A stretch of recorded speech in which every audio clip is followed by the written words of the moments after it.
I'd like to just have you address the issue of stage volume. I mean, because you talk about the fact that you love to have an amp on a stage with you, but a lot of times when you're standing up playing, the amp is going by your knees. The volume is shooting out to the audience, and depending on the size of the church, you're going to see people in the first 5 rows going, that guitar amp is killing me.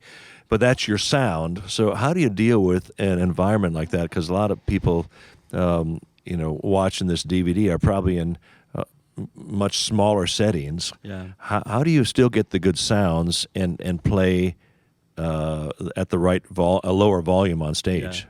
Well, you really just have a couple of alternatives. I'll start with the normal one is placement of amplifiers in proximity to the stage. So if that's an issue on stage and you have the ability to put the amp in another room, let's say, or a closet and get it away from you, that's an easy solution or easier solution. Right. Then your volume may still be able to run at your normal level, but because it's down the road a ways or in a room or below in the basement of your church, wherever you have to put it to mic it, it's like a studio environment. You're controlled, and that works. So that's the typical solution, but there are others. One other one is that they have attenuators that you could buy that would allow you to take full volume out of your amp. It sends it into an attenuator, dials it down without losing your tone, and then sends it to your speaker. And that's a way to get similar sounds, if not some of the same sounds, without having the level of volume on stage, but have it manageable without compromising your tone. So that's another solution. Do you ever tip your guitar facing up toward your ears, or does that help? Well, on most stages, because that's a good example or a good question, Don, because most stages that we're in, we always have amps right here. We're never running an amp off stage in any of our settings. So it's so there are things you can do to hear better and minimize volume. One would be to do that. I typically don't. I have over the years, like you say, it's a small club or some kind of situation or a small church that you have. The old Fender amps had the little arms. You could rock them back and tilt them up.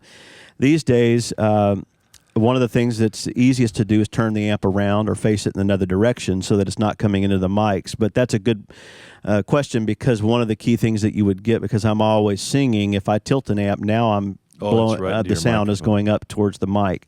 Yeah. So that's not the best solution for me. Yeah. Another solution that you can use, and that's here again back to the technology, we demonstrate often what a silent stage is like, and that's where there's nothing live going on stage, and it's amazing at how good the tone can be with the technology that you employ on stage. And the way you do that is you buy the proper equipment on the floor that can feed a direct signal, and they have amp models already, mic models. It allows you to really choose your combination of mic speakers, so you can really dial it in. But that's the point. With that technology, you really have to do your homework and dial the sound in ahead of time, and then you can combat that whole noise problem and have what you want.